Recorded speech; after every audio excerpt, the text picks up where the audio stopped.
ఈరోజు నేను 2 పాయింట్ల గురించి మాట్లాడాలనుకుంటున్నాను. ఫస్ట్ ఆఫ్ ఆల్, అంత గ్రాండ్ లెవెల్లో జరిగిన వారణాసి ఈవెంట్ మీద ఉన్న నెగిటివిటీ. సెకండ్ పాయింట్, రాజమౌళి గారి మీద ఎఫ్ఐఆర్ నమోదైంది.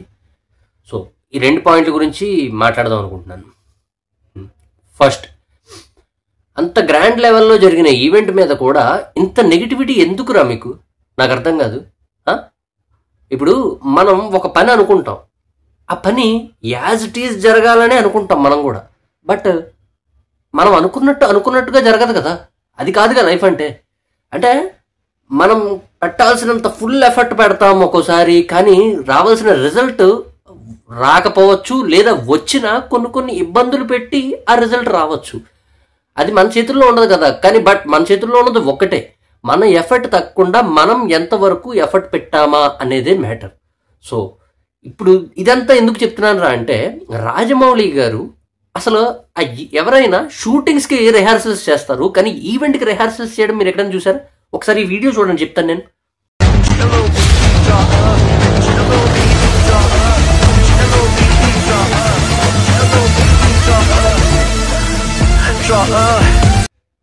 చూసారా?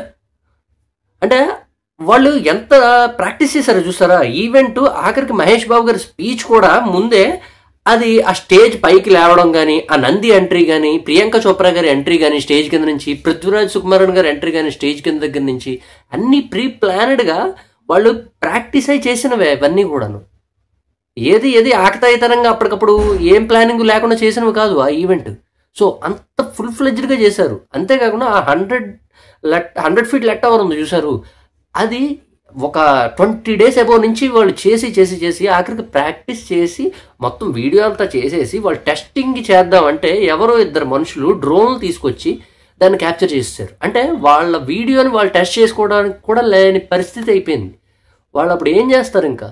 సో ఇంకా రిస్క్ చేసుకుని అంతా సెట్ చేసుకుని వాళ్ళు ఇంకా రిస్క్ చేసుకుని మొదలు పెట్టేద్దాం, వేసేద్దాం అని ఫిక్స్ అయిపోయారు. రాజమౌళి గారు వేశారు.